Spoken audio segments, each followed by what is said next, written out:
día más, con la gracia del Señor, proseguimos el comentario del Catecismo de nuestra Madre, la Iglesia. Entramos en un apartado nuevo que tiene como título La transmisión de la revelación divina. Es a partir del punto 74. Ya sabéis que tenemos por costumbre el Catecismo, después que ha terminado pues un artículo, hace como un breve resumen, en menos puntos obviamente, que lo que había expuesto de una manera más amplia. Los resúmenes nos los saltamos, puesto que ya hemos, de una manera más explícita, no hemos desarrollado su explicación, pues bueno, volver a explicar el resumen sería repetitivo, y por eso pasamos al punto 74, la transmisión de la revelación divina. Dios quiere que todos los hombres se salven y lleguen al conocimiento de la verdad. 1 Timoteo 2:4. Es decir, al conocimiento de Cristo Jesús. Es preciso, pues, que Cristo sea anunciado a todos los pueblos y a todos los hombres, y que así la revelación llegue hasta los confines del mundo. Y luego viene una cita de David Boone, número 7. Comienza, pues, con este texto de 1 Timoteo. Dios quiere que todos los hombres se salven y lleguen al conocimiento de la verdad. Dos afirmaciones en 1 Timoteo 2:4. Es voluntad de Dios la salvación de todos los hombres y además de una forma determinada, conociendo la verdad. Lo primero, que Dios quiere que todos los hombres se salven. Bueno, pues hay que recordar, para entender tal cosa, que Dios ha querido que se salven libremente. Porque claro, uno podría decir, si Dios quiere que todos los hombres se salven, bueno, pues que lo salve Él. En su mano está, ¿no?, el salvarlos. Si Él es Dios, ya, pero cuando dice ese texto, Dios quiere que todos los hombres se salven, está suponiendo que quiere que se salven libremente. Y que por lo tanto, la salvación no solamente es cosa de Dios, sino que también es cosa nuestra. Supone nuestra colaboración, supone el que nosotros nos abramos a acogerla.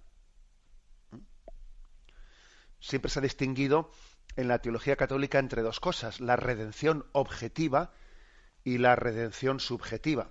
La redención objetiva refleja lo que Dios ha hecho para que nosotros nos salvemos. Es decir, Dios nos salvó entregando a su Hijo al mundo. Dios salvó al mundo entregando a su Hijo por nuestra salvación. Esa es la redención objetiva. Objetivamente hablando, estamos salvados en Cristo. Ahora bien, hay otro tipo de textos bíblicos que subrayan la redención, no la objetiva, sino la subjetiva. Es decir, eso Dios lo ha hecho. O sea, objetivamente hablando, nos ha entregado la salvación en Cristo. Nos ha salvado en Cristo. Pero subjetivamente hablando, ahora cada uno tiene que acogerlo, tiene que abrirse a ello. Ahora soy yo el que puedo rechazar la redención de Cristo o puedo acogerla. Por lo tanto, esa expresión, Dios quiere que todos los hombres se salven, ¿es que podría ocurrir acaso? ¿Podría ocurrir acaso que alguien se pierda en contra de lo que Dios había deseado para él? Pues sí, claro que puede ocurrir, porque la decisión de Dios de hacernos libres conlleva que incluso nuestra libertad puede ser utilizada en contra de lo que es la voluntad de Dios. Es impresionante tal cosa, ¿eh? Dios nos ha hecho libres, incluso con la posibilidad de que utilicemos mal nuestra libertad en contra de la voluntad de Dios. Claro que entonces la pregunta posible no es, bueno, entonces, ¿para qué nos ha hecho Dios libres? Porque claro, si haciéndonos libres podemos pecar, podemos negar el plan de Dios, bueno, es que obviamente hay que decir una cosa, que es que la libertad del hombre, que en el fondo es crearnos a su imagen y semejanza, que llevemos impresa, ¿no?, en nuestra naturaleza la imagen y semejanza de Dios, claro, que esa libertad conlleva riesgos, pero también es verdad que posibilita una dignidad en el hombre pues infinitamente superior, casi si nos hubiese hecho a nosotros pues sin libertad como otros seres, como los demás seres de la creación. Yo suelo decir que una de las pruebas de que en este mundo hay más bien que mal es que estoy convencido de que Dios no hubiese creado al hombre libre si de ello no se hubiese derivado más bien que mal. Claro, del hecho de que se haya creado libre al hombre se derivan posibles males, es verdad. Pero del hecho de que Dios ha creado libre al hombre también se derivan muchos bienes, muchos episodios heroicos, muchas entregas al prójimo y entregas a Dios que son conmovedoras, ¿no? Dios, sabiéndolo todo, siendo omnisciente, conociendo el pasado, el presente y el futuro, nos creó libres sabiendo que de ello se iban a derivar más bienes que males. Bueno, esa es una explicación concreta, pero digamos que Dios quiere que todos los hombres se salven, pero nosotros podemos frustrar esa voluntad de Dios. Lo impresionante es que si el hombre se emperra, ¿no? Se empeña en no aceptar la salvación de Dios, pues recuerdo haber en algún programa anterior utilizado aquí una expresión que suena fuerte porque parece que es casi como si uno dijese una blasfemia, ¿no? Pero no lo es.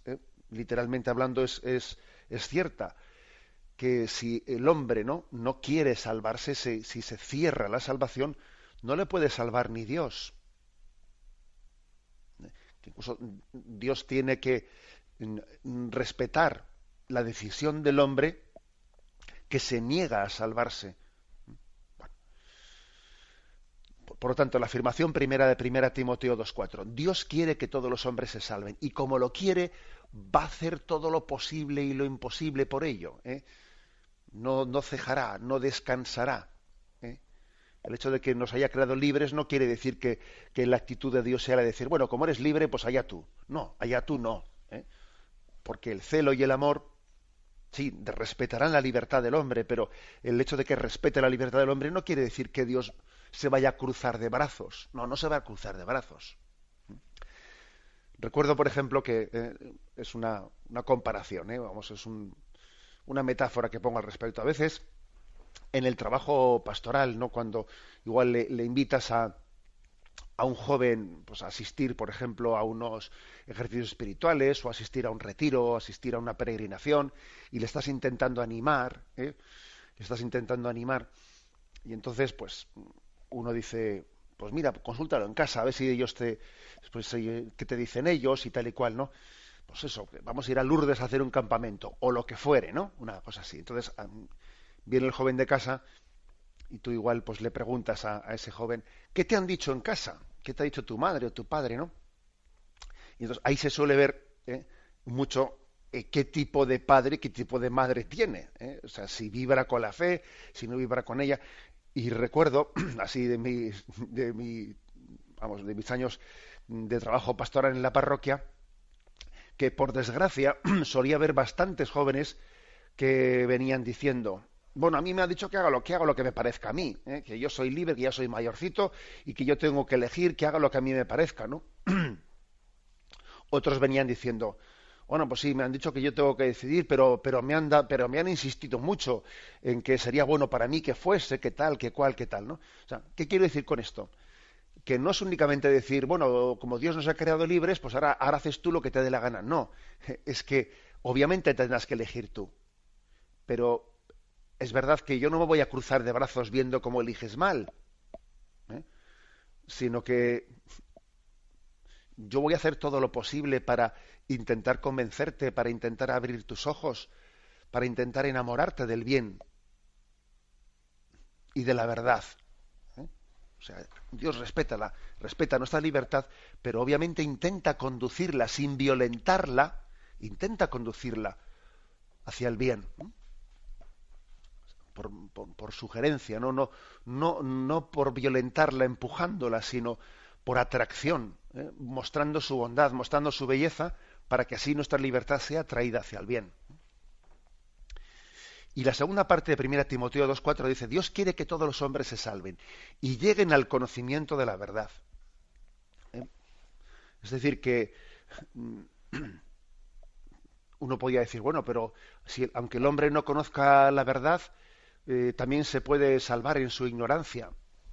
Sí, eso puede ocurrir. ¿Eh? Puede ocurrir que alguien que no conozca la verdad inculpablemente por su parte, porque nadie se la ha explicado, porque nadie se la... Bueno, pues él pueda alcanzar la salvación porque en la medida en que él ha sido fiel a lo que ha conocido en conciencia y nadie le ha mostrado la verdad, pues entonces Dios le juzgue desde el grado muy limitado de conocimiento que ha tenido de la verdad, se puede salvar también por ignorancia, etcétera. Pero fijaros, eso no podrá ser nunca eh,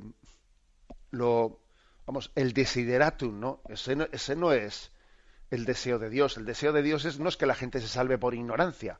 El deseo de Dios es que, teniendo en cuenta la dignidad del hombre, nos salvemos conociendo la verdad, abriendo los ojos a la verdad, ¿no? Y esto es importante porque esto después tiene sus aplicaciones concretas. Por ejemplo, yo le voy a predicar a alguien pues el Evangelio de Jesucristo porque veo que está muy alejado del conocimiento de la verdad y que tiene actitudes en su vida pues muy contrarias a la dignidad del hombre, lo que fuere o tal o cual, ¿no? Y digo, pero como él no es cristiano, pues mira, total, no peca, porque es que nadie le ha dicho que eso que está haciendo es una barbaridad, entonces pues casi mejor no predicarle, ¿no? Que está haciendo mal, porque si le predico yo que está haciendo mal, pues entonces a partir de ahí ya no tiene excusa de que desconoce las cosas. Casi más vale dejarle en su ignorancia, le dejamos en su ignorancia, así se salva más fácil. Ese tipo de razonamiento hay que rechazarlo totalmente, porque es que nosotros estamos llamados, o sea, en la dignidad del hombre, estamos llamados a vivir abiertos a la verdad y no de espaldas a ella. Además que ese argumento de decir, bueno, pues siempre será más fácil que el hombre se salve en la ignorancia que conociendo las cosas, no, es al revés. Siempre será más fácil que el hombre se salve conociendo la verdad que ignorándola. Siempre será más fácil. Eso, por ejemplo, imaginaros la siguiente aplicación, ¿no? Pues en África hay tribus que viven totalmente ignorantes pues del mensaje de Jesucristo, de que él ha sido la revelación del Padre enviada al mundo, y bueno, y viven pues en sus religiones animistas, llenas de supersticiones, etcétera, pues por ejemplo con una serie de ritos y de ritos y de gurús, etcétera, que verdaderamente pueden llegar a esclavizar al hombre, con ritos de invocaciones de espíritus, haciendo sufrir tremendamente, ¿no? Pues a las tribus, explotando a las personas, etcétera. O viven, por ejemplo, en un régimen de poligamia,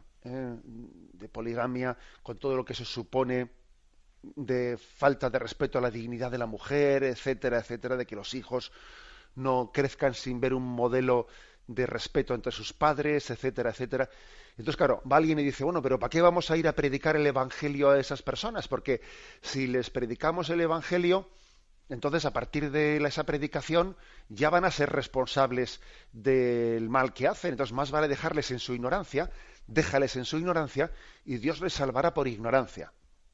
No, eso no es entender la revelación de Jesucristo. Dios nos ha enviado a su Hijo para que el hombre se salve, para que la salvación sea posible, e incluso no solamente posible, sino sea más fácil, esté más en nuestra mano. Es mucho más fácil salvarse conociendo a Jesucristo que no conociéndole. Entre otras cosas porque conocer a Jesucristo dignifica. Por ejemplo, en esas tribus, que he puesto yo ese ejemplo, ¿no? de África, pues les permitirá conocer a Jesucristo, liberarse de todas las manipulaciones pues de todas esas teorías espiritistas, etcétera, etcétera, etcétera. Y les permitirá vivir el matrimonio de una manera en la que dignifica al hombre y la mujer y los hijos, crecen en una concepción de matrimonio estable, ¿no? Con lo cual, nosotros predicamos no solo el deseo de Dios de que el hombre se salve, sino que lo haga conociendo la verdad, no la ignorancia, sino conociendo la verdad. Ese es el versículo 1 Timoteo. Seguimos adelante y dice que lo hacemos gracias al conocimiento de Cristo Jesús. Cristo Jesús, de quien dice el Evangelio de San Juan, que es camino, verdad y vida. Si Jesucristo es el camino, la verdad y la vida, lógicamente tendremos que darla a conocer al mundo. Yo soy el camino, la verdad y la vida. Nadie va al Padre sino por mí. Por lo tanto, sería un pecado por parte nuestra que, habiendo Dios Padre revelado el camino para llegar a Él, nosotros lo ocultemos. Pero ¿quién eres tú para ocultarlo? ¿Quién eres tú para no hacer todo lo posible para que ese camino de salvación, el camino de salvación, se conozca? Sería una gran responsabilidad por parte de quienes hemos recibido la revelación esconderla. Si me permitís un ejemplo, imaginaros un padre que tiene 5 hijos, ¿no? Y llega el momento en el que el padre pues se le acerca la hora de su muerte y no están con él los 4 hijos, los pequeños, únicamente está el mayor, el primogénito, y entonces pues le llama a su lecho de muerte el padre al hijo mayor y dice: mira, no están aquí tus hermanos, pero tú eres el hermano mayor, te voy a dejar para ellos este testamento, pues tanto un testamento pues de sus bienes como de sus últimas voluntades, etcétera, etcétera, ¿no? Para ellos. Y entonces el hijo mayor, él recibe, ¿no?, el encargo de transmitírselo a sus hermanos pequeños, ¿no? Imaginaros que muere el padre y el hijo mayor dice: bueno, oye, voy a dedicarme yo a ir a hablar a mis hermanos, a buscarle a cada uno, que uno vive aquí, otro vive allá, voy a estar yo llamándoles por teléfono, voy a estar yo, oye, que estoy yo muy ocupado, venga, que no se hubiesen ido fuera, que se hubiesen quedado aquí, y no se lo transmite. Bueno, un ejemplo, ¿no? Pero obviamente cometería un grave pecado, porque él ha sido elegido como primogénito, como hermano mayor, como el instrumento, el vehículo para comunicar el testamento del padre a los demás. Bueno, pues por eso se insiste tanto, ¿no?, en ese texto, en ese compromiso moral que adquirimos, ¿no?, de transmitir a todos la revelación hasta los confines del mundo. Y termina diciendo, ¿no?, con un texto de David Boone: Dios quiso que lo que había revelado para salvación de todos los pueblos se conservara por siempre íntegro y fuera transmitido a todas las edades. O sea que la gracia de Dios, el amor de Dios, la misericordia de Dios ha consistido en 2 cosas. Primero, en revelarse, en comunicarse. Y segundo, en garantizarnos que eso que Él ha comunicado, eso que Él ha revelado, se va a conservar. O sea, que no se va a perder, porque podría ser un riesgo, ¿no?, que Dios ponga en nuestras manos su mensaje y nosotros, como irresponsables que somos, pues mira, terminamos por perderlo, terminamos por olvidarlo, por deformarlo. No. Dios no solo ha puesto en manos de la Iglesia su revelación, sino que es que además nos ha garantizado que su Espíritu Santo estará siempre con nosotros, para que esa revelación no se deforme, para que se mantenga íntegra. Es la promesa de que el Espíritu Santo nos asistirá, nos asiste, y que nos acompañará en esa encomienda que nos hizo de transmitir la revelación. Bien, me despido con la bendición de Dios Todopoderoso, Padre, Hijo y Espíritu Santo. Alabado sea Jesucristo.